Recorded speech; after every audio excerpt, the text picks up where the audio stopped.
नमस्कार दोस्तों, आज के इस वीडियो में मैं आपके लिए कुछ ऐसी इन्फॉर्मेशन लेकर आया हूँ जिसे सुनकर केदारनाथ की चाह मन में रखने वाले सभी श्रद्धालुओं के मन में खुशी की लहर दौड़ जाएगी। इससे पहले मैं यह बता दूं कि जिन्होंने भी केदारनाथ की यात्रा की है उनको पता है कि केदारनाथ की यात्रा कितनी मुश्किल है। वर्तमान पैदल मार्ग में 10 से 12 घंटे के कठिन परिश्रम के बाद हम केदारनाथ मंदिर तक पहुँच पाते हैं। अब खुशी की खबर यह है कि आने वाले समय में केदारनाथ मंदिर तक का रास्ता आसान हो सकता है, क्योंकि पुराने 2 रास्तों से अलग अब एक तीसरा नया रास्ता ढूंढ लिया गया है। केदारनाथ जाने का जो पहला रास्ता था वह जून 2013 में केदारनाथ धाम में आई भीषण आपदा के बाद खत्म हो चुका है, और दूसरा रास्ता वह है जिसमें फ़िलहाल में केदारनाथ की पैदल यात्रा होती है। और यह दूसरा रास्ता भी केदारनाथ धाम में 31 जुलाई को बादल फटने की घटना के बाद से ही बंद पड़ा है, क्योंकि 31 जुलाई को बादल फटने की घटना के बाद यह रास्ता 20 से ज़्यादा जगहों पर टूट चुका है और इतना क्षतिग्रस्त हो गया है कि इस समय इसमें पैदल यात्रा संभव ही नहीं है। और इसी वजह से 31 जुलाई से अब तक केदारनाथ की पैदल यात्रा बंद पड़ी है और केवल हेलीकॉप्टर द्वारा ही केदारनाथ की यात्रा इस समय हो रही है। तो अब इस पुराने रास्ते से अलग एक नया रास्ता ढूंढा गया है। यह रास्ता ऐसा है जो लोकल्स द्वारा पहले भी यूज़ किया जाता रहा है। इस रास्ते में समय कम लगता है, इसमें दूरी भी कम है और इसमें चढ़ाई भी शुरू में बहुत ज़्यादा नहीं है। यानी फ़िलहाल चल रहे रास्ते की तुलना में यह रास्ता आसान है। जैसे कि फ़िलहाल सोनप्रयाग से गौरीकुंड के बीच में रास्ता पूरा टूटा हुआ है, लेकिन इस नए रास्ते से जाने के लिए हमको गौरीकुंड जाने की भी ज़रूरत नहीं पड़ती। और सबसे बड़ी और अहम बात कि इस रास्ते में लैंडस्लाइड्स का खतरा भी बहुत कम है। वर्तमान रास्ते से इसको कंपेयर किया जाए तो यहाँ पर जोखिम ना के बराबर हैं। अब लैंडस्लाइड्स का खतरा नहीं है तो यहाँ पर बारिश में भी यात्रा आसानी से हो सकती है, जबकि वर्तमान रास्ते में 31 जुलाई को बादल फटने के बाद कई जगहों पर रास्ते टूट चुके हैं और यात्रा पूरी तरह से रुकी हुई है। तो चलिए अब बात करते हैं केदारनाथ के इस नए रास्ते के बारे में।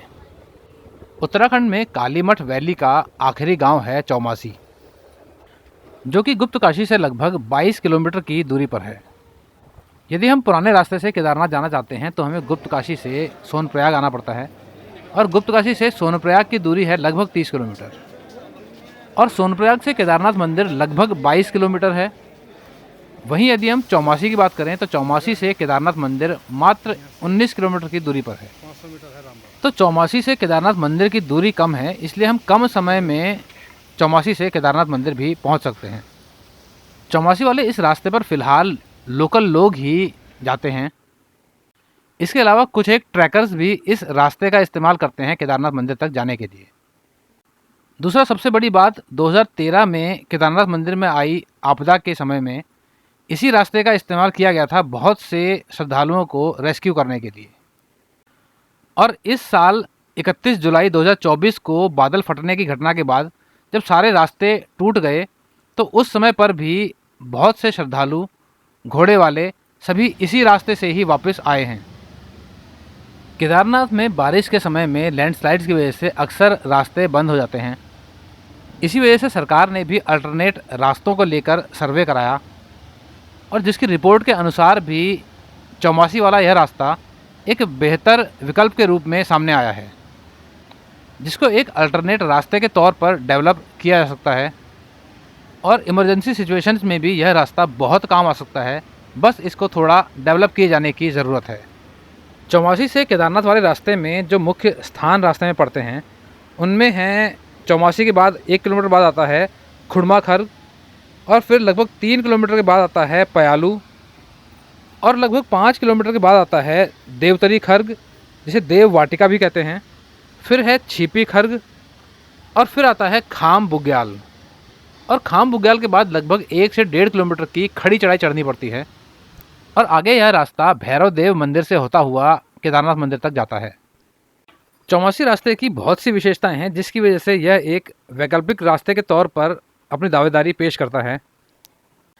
यह रास्ता छोटा है, आसान है, इसमें लैंडस्लाइड जोन्स बहुत कम हैं, और यहाँ पर घास के मैदान यानी बुग्याल्स ज़्यादा हैं। सबसे बड़ी बात, यहाँ पर ज़्यादा पहाड़ी नाले नहीं हैं और इस रास्ते में समय भी कम लगता है। तो चलिए अब गूगल मैप के माध्यम से मैं आपको चौमासी की लोकेशन समझाता हूँ कि चौमासी किस जगह पर पड़ता है और वहाँ से हम किस प्रकार से केदारनाथ मंदिर तक जा सकते हैं। तो सबसे पहले मैं मार्क करता हूँ गुप्तकाशी। गुप्तकाशी से एक रास्ता जाता है सोनप्रयाग की ओर, जो कि अभी हमारा केदारनाथ जाने का प्रेजेंट रूट है। सोनप्रयाग से गौरीकुंड और गौरीकुंड से जंगल चट्टी, भीमबली, रामबाड़ा, छोटी लिंचोली, ये सब होते हुए हम पहुंचते हैं केदारनाथ मंदिर। गुप्तकाशी से ही एक दूसरा रास्ता भी निकलता है जो कि जाता है कालीमठ की ओर। अब मैं इस मैप में कालीमठ को मार्क करता हूं और कालीमठ से थोड़ा आगे पड़ता है चौमासी गांव और चौमासी गांव से एक पैदल ट्रैक निकलता है जो कि केदारनाथ मंदिर तक जाता है और जिसमें रास्ते में खुड़मा खर्ग, पयालू, देवतरी खर्ग, छिपी खर्ग, खाम बुग्याल और फिर केदारनाथ आते हैं। ये ट्रैक बहुत ही खूबसूरत है, लेकिन यह प्रोफेशनल ट्रैकर्स के लिए तो आसान होगा, लेकिन एक साधारण व्यक्ति के लिए यह इतना आसान नहीं है, क्योंकि इसमें चौड़े रास्ते नहीं हैं और इसमें छोटी पगडंडियां हैं और यदि छोटी पगडंडियों में चलने में आप अभ्यस्त हैं तभी आप इस ट्रैक को पूरा कर सकते हैं। दूसरा, आपको इस ट्रैकिंग में अपने खाने पीने का सामान भी साथ लेके चलना पड़ता है, क्योंकि रास्ते में यहाँ पर कोई भी दुकानें, मेडिकल राहत इकाइयाँ कुछ भी नहीं हैं और इन वजहों से फ़िलहाल यह ट्रैक थोड़ा मुश्किल हो जाता है। लेकिन आने वाले समय में यहाँ पर यदि डेवलपमेंट किया जाता है तो यह एक अच्छा वैकल्पिक मार्ग बन जाएगा। केदारनाथ से जुड़ी इस जानकारी के साथ मैं अपनी वाणी को यहीं पर विराम देता हूँ। वीडियो यदि पसंद आया हो तो वीडियो को लाइक और शेयर ज़रूर कीजिएगा। नई जगह और नई जानकारी के साथ मैं आपसे फिर मिलूँगा एक नए वीडियो में।